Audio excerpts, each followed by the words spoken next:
रावण रथी विरथ रघुवीरा देख विभीषण भयउ अधीरा नाथ न रथ न तन पद त्राना केहु विधि जितब वीर बलवाना। के इसे कहते हैं, एक पुराना गाना था ना, तू हिंदू बनेगा ना मुसलमान बनेगा, तू बदले हुए वक्त की पहचान बनेगा। बदला हुआ वक्त की पहचान देखिए, एक पार्टी जिसने हलफनामा दिया था राम काल्पनिक है, आज क्या धारा प्रवाह श्लोक पे श्लोक सुना रहे हैं। हमने क्या धर्म धारण किया हुआ है? हमने दया, यज्ञ, दान, क्षमा, और सनातन धर्म का मूल है क्षमा। भारतीय जनता पार्टी का धर्म है प्रतिशोध। राम राम क्यों 2 बार राम का नाम लिया जाता है जानते हैं आप? एक वो राम जो वचन की मर्यादा की रक्षार्थ 14 वर्ष तक सत्ता को तज कर अपने वचन को निभाने के लिए चले गए, और एक ये हैं जो रोज वचन तोड़कर सत्ता का भोग करते हैं, दूसरे राम वो। हेलो फ्रेंड्स, आज की डिबेट का टॉपिक है राम और हिंदुत्व को गलत कहने और अपने को महान साबित करने वाले विपक्ष को अच्छे से सबक सिखाया सुधांशु त्रिवेदी जी ने। अयोध्या नहीं जाने के बेकार बहाने को लेकर सुधांशु ने लगा दी क्लास। शंकर का अपमान करके क्या राम पूजे जाएंगे? अच्छा ठीक। साक्षात शंकर है, शंकराचार्य। शंकर का अपमान करके क्या राम पूजे जाएंगे? मेरे राम मेरे हृदय में वास करते हैं, उन्हें कोई मेरे हृदय से निकाल नहीं सकता, कोई बाहर नहीं। इनके राम कहीं से आ रहे हैं, पता नहीं कहां से आ रहे हैं। राम कहां चले गए थे जो आ रहे हैं? राहुल गांधी ने सुधांशु जी कल ये कहा है कि मैं कमीज पर धर्म ओढ़कर नहीं चलता हूं औरों की तरीके से। 22 तारीख के कार्यक्रम में न जाने को प्रश्न हुआ था उनसे, तो उन्होंने कहा कि इसको पूरी तरीके से चुनावी फ्लेवर आप लोगों ने दे दिया है। राम जी का समारोह नहीं रह गया अब ये मोदी जी का और संघ का समारोह आप लोगों ने बना दिया। आपने कहा कि वो कमीज पर धर्म ओढ़ के नहीं चलते, पर कुर्ते के ऊपर जनेऊ पहन के चलते हैं। और वो भी फोटो कब जारी हुई थी? चुनाव में। और आपको याद है, राहुल गांधी जी शायद भारत के इकलौते ऐसे नेता होंगे, नेताओं की जाति तो लोगों को पता होती, गोत्र नहीं पता होता है। और गोत्र की प्रेस कॉन्फ्रेंस में घोषणा की जाए, ऐसा आपने नहीं देखा हुआ। कब था? 2018 राजस्थान का चुनाव। पुष्कर में दर्शन करने के बाद बाहर निकल के बताया गया कि दत्तात्रेय गोत्र के कौल ब्राह्मण हैं। तो भाई मैं कहना चाहता हूं, कौन ओढ़ता है। और एक और बात याद करिए, राहुल गांधी जी एक बार अयोध्या भी तो गए थे, मगर रामलला के दर्शन किए बगैर चले आए थे। तो आज वो ये कहने का प्रयास कर रहे हैं, ये बात सही है कि धर्म उनके लिए ओढ़ने क्या, उनके लिए देखने की भी चीज नहीं है, क्योंकि उनके हिसाब से धार्मिक चीज का महत्व नहीं है, जात बिरादरी का महत्व है। उनके हिसाब से उनका एजेंडा बहुत क्लियर है कि भाई एक समुदाय को तो जोड़ के रखना है। कितना जोड़ के? फिलिस्तीन और हमास तक जोड़ के रखना है, और दूसरे को तोड़ के रखना है, उत्तर दक्षिण में तोड़ के रखना है। कहते हैं ना कि उत्तर भारत की बातें सतही होती हैं। फिर हिंदी गैर हिंदी में तोड़ के रखना है, तमिल और हिंदी में तोड़ के रखना है, और अगड़े पिछड़े में तोड़ के रखना है। तो उनका एजेंडा साफ है, 20% अपना है, 80 में टुकड़े करना है। और आपको बस सीट जोड़ने के लिए अब राम जी का सहारा मिल गया फिर से। हम तो कहते हैं सबका साथ सबका विकास। अब मैं उदाहरण के लिए बताना चाहता हूं, बताइए हम किसका विरोध कर रहे हैं? एक फैक्चुअल और एक आइडियोलॉजिकल, दोनों उदाहरण देता हूं। फैक्ट यह है कि अल्पसंख्यक समुदाय के 70% लोग हैं जिन्हें प्रधानमंत्री के द्वारा चलाई गई गरीब विकास योजनाओं की किसी न किसी एक योजना का लाभ जरूर मिला। 70%। हमने कोई भेदभाव नहीं किया। और अगर आइडियोलॉजिकल की बात कहें तो आज अगर वो धर्म की बात कह रहे हैं, तो अब ये बताइए साहब, इकबाल अंसारी जो बाबरी मस्जिद के पैरों का पक्षकार थे अदालत में, एक तो उदारता देखिए कि राम जन्मभूमि ट्रस्ट ने उनको इन्वाइट किया और इकबाल अंसारी ने स्वीकार कर लिया। और मैं एक और फैक्ट बताऊं जी, 22-23 दिसंबर 1949 की रात को जब श्री राम लला प्रकट हुए थे, तो सबसे पहले उसकी गवाही किसने दी है? मजिस्ट्रेट के सामने दिया गया बयान है यूपी पुलिस के एक सिपाही का, जिसका नाम था अब्दुल बरकत। उसने कहा मुझे एक रोशनी दिखाई पड़ी, दिव्य रोशनी, और जब वो हटी तो वहां के ऊपर मूर्तियां रखी हुई थी। भाई 1949 में अब्दुल बरकत को रोशनी दिख गई, इकबाल अंसारी यहां आने को तैयार हो गया, मगर क्या बताएं, एक कहावत होती है ना, मुद्दई सुस्त गवाह चुस्त। यहां तो मुद्दई तो आ गया राम मंदिर के शिलान्यास के समय, और जो गवाह भी नहीं है वो कह राम धर्म को ओढ़ के नहीं चलते, और वो हवा में लठ बांधने में लगे हुए हैं। ठीक। दुबे साहब, आप गए थे 15 तारीख को अपने पार्टी के नेताओं के साथ, सरयू में स्नान आपने भी किया था अयोध्या के अंदर। 15 को जा सकते हैं, 22 को नहीं जा सकते, ये बात नहीं समझ में आ रही है। जो अंतर राहुल गांधी बता रहे थे, हम क्यों नहीं जा रहे? सियापति रामचंद्र की, सियापति रामचंद्र की। धर्म क्या है? धार्यति इति धर्म। हमने क्या धर्म धारण किया हुआ है? हमने दया, यज्ञ, दान, क्षमा, और सनातन धर्म का मूल है क्षमा।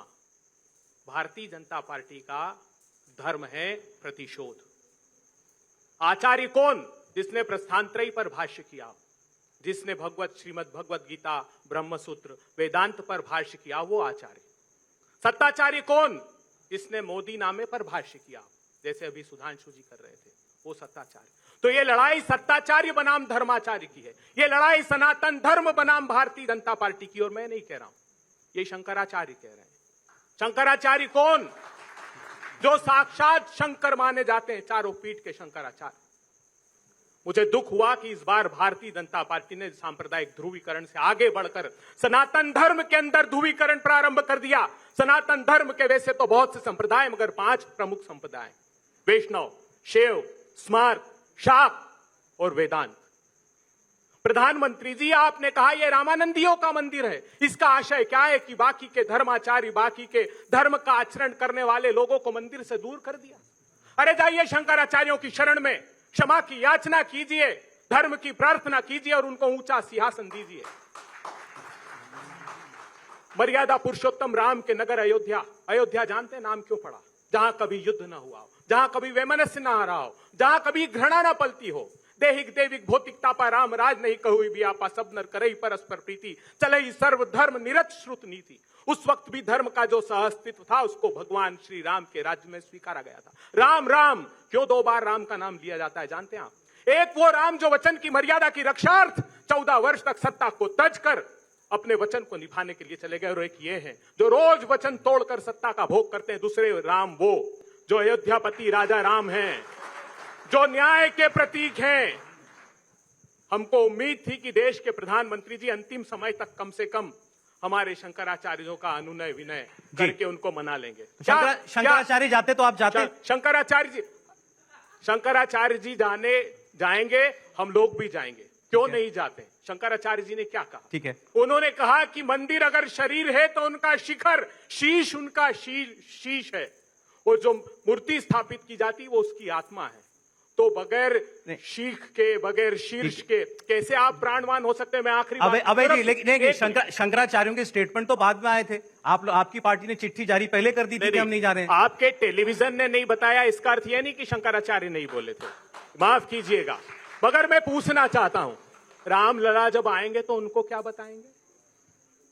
शंकर का अपमान करके क्या राम पूजे जाएंगे? अच्छा, साक्षात शंकर है शंकराचार्य, शंकर का अपमान करके क्या राम पूजे जाएंगे?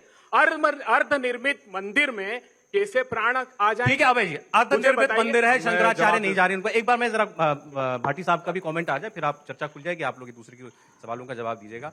इन्होंने राम की बात की, इन्होंने राम की बात की और ये बताया कि क्यों नहीं हम जा रहे हैं। आप भी नहीं जा रहे हैं, अखिलेश जी भी नहीं जा रहे हैं 22 तारीख के कार्यक्रम में। और उन्होंने तो ये भी कहा कि किसी का कोई भगवान हो, हमारे भगवान तो पीढ़ी है, पिछड़ा, दलित, अल्पसंख्यक। धर्म तो वो भी लाए लेकिन दूसरे जरिए से। सौरभ जी, आपने शो के शुरुआत का जो वाक्य बोला, मैं आपके ही शब्द दोहरा रहा हूं, अपना कोई शब्द नहीं जोड़ रहा। आपने कहा कि अखिलेश यादव पीडीए की बात कर रहे हैं, कांग्रेस न्याय की बात कर रही है, लेकिन बीजेपी केवल राम की बात कर रही है, वो केवल राम के भरोसे पे है। अब अगर इस देश को ये बात ठीक लगती हो कि केवल धर्म का नाम लेकर, केवल मंदिर का फोटो दिखा के और केवल राम का नाम लेकर ही देश की राजनीति चलनी चाहिए, तो ये देश की जनता को तय करना 24 के चुनाव में। जहां तक हमारा सवाल है, हम स्पष्ट तौर पर दलित, पिछड़े, अल्पसंख्यक की आवाज उठाते रहेंगे, क्योंकि उनके साथ 5000 साल से अन्याय हुआ है। और ये बात केवल मैं नहीं कह रहा, ये मोहन भागवत जी भी कह चुके हैं कि इनको 2000 साल तक सताया गया, कम से कम 2000 साल तो इन्हें विशेष अवसर दो। दूसरी बात हिंदुत्व की और मंदिर की मैं बताता हूं। हिंदू ये भी हैं, हिंदू हम भी हैं। ये छोटे हिंदू हैं, हम बड़े हिंदू हैं। ये छोटे दिल वाले, छोटी सोच वाले हिंदू हैं, हम बड़े दिल वाले, बड़ी सोच वाले हिंदू हैं। इनका हिंदुत्व मनु से शुरू होता है और सावरकर पे आके खत्म हो जाता है। हमारे हिंदुत्व में बुद्ध भी हैं, कबीर भी हैं, नानक भी हैं, दादू भी हैं, रैदास भी हैं। हमारे हिंदुत्व में महात्मा गांधी भी हैं, हमारे हिंदुत्व में राजा राममोहन राय भी हैं, हमारे हिंदुत्व में स्वामी दयानंद भी हैं, स्वामी विवेकानंद भी हैं। अगर आलोचना करना और पाखंड का विरोध करना हिंदू विरोधी होना है, तो फिर दयानंद भी हिंदू विरोधी हैं, फिर विवेकानंद भी हिंदू विरोधी हैं, फिर कबीर भी हिंदू विरोधी हैं। राम मंदिर बन रहा है, स्वागत है, सबको खुशी है। राम तो इस कण कण में व्याप्त हैं, राम तो सबके इष्ट है, राम को तो गैर हिंदू भी मानते हैं। दूसरे देशों में भी राम कथाएं लिखी गई हैं, 100 भाषाओं में रामायण लिखी गई हैं। राम पे किसी का कॉपीराइट नहीं है। लेकिन भाटी साहब, कॉपीराइट तो आप लोगों ने बना दिया ना। मैं बहुत इनके मैं 2 वाक्य और बोल दूं, 2 वाक्य और बोल दूं। मेरे राम मेरे हृदय में वास करते हैं, उन्हें कोई मेरे हृदय से निकाल नहीं सकता, कोई बाहर नहीं। इनके राम कहीं से आ रहे हैं, पता नहीं कहां से आ रहे हैं। राम कहां चले गए थे जो आ रहे हैं? अरे हम तो कस्तूरी कुंडल बसे मृग ढूंढे बनमाही, ऐसे ही घट घट राम है, दुनिया देखे नहीं। ये देख नहीं पा रहे राम को, ये समझ नहीं पा रहे राम को। राम की असली भक्ति राम के आचरण पे चलना है। ठीक। जो राम ने रावण से लड़ने के लिए किस किस का सहारा लिया था, किस किस को साथ मिलाया था? वो तमाम आदिवासी, वनवासी, उस समय के दलित पिछड़े लोग थे जो जंगलों में रहते थे। राम के पास कोई बड़ी सेना नहीं थी।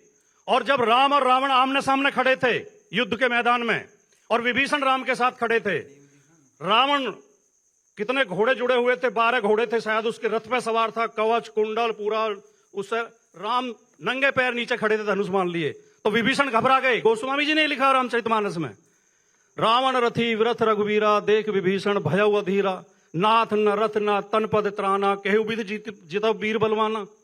इसे कैसे जीतोगे? तो रामचंद्र जी ने समझाया था, सुनहु सखा कह कृपा निधाना, जय जय होई सो संदन आना। उससे तो जो तो और ही वो है जिससे जीत होती है। ठीक। तो ये जो पाखंड है नी, ठीक है। धार्मिकता में और धार्मिक कर्म पाखंड में बहुत बड़ा अब अंतर है। ठीक, आपने दो बातें कही थी। आपने कहा इनका पाखंड है ये राम के नाम पर, और आपने कहा ये छोटे दिल के हिंदू हैं, हम बड़े हिंदू हैं, ये छोटे दिल वाले छोटे हिंदू हैं। सुधांशु त्रिवेदी। देखिए, इसे कहते हैं, एक पुराना गाना था ना, तू हिंदू बनेगा ना मुसलमान बनेगा, तू बदले हुए वक्त की पहचान बनेगा। बदला हुआ वक्त की पहचान देखिए। एक पार्टी जिसने हलफनामा दिया था राम काल्पनिक है, आज क्या धारा प्रवाह श्लोक पे श्लोक सुना रहे हैं। एक वो पार्टी जिसके कि नेता ने कभी कहा था कि मैंने 16 हिंदू मरवा दिए, इससे ज्यादा मैं क्या कर सकता था, 40 भी मर जाते तो गम नहीं था। वो आज देखिए रामचरितमानस की चौपाई सुना रहे हैं। तो दोस्तों, आज के डिबेट में आप किसके साइड खड़े थे हमें ज़रूर बताएं, और इस टॉपिक पर आपकी क्या राय है कमेंट करके बताइए, और सब्सक्राइब करें हमारा चैनल हल्ला मीटर।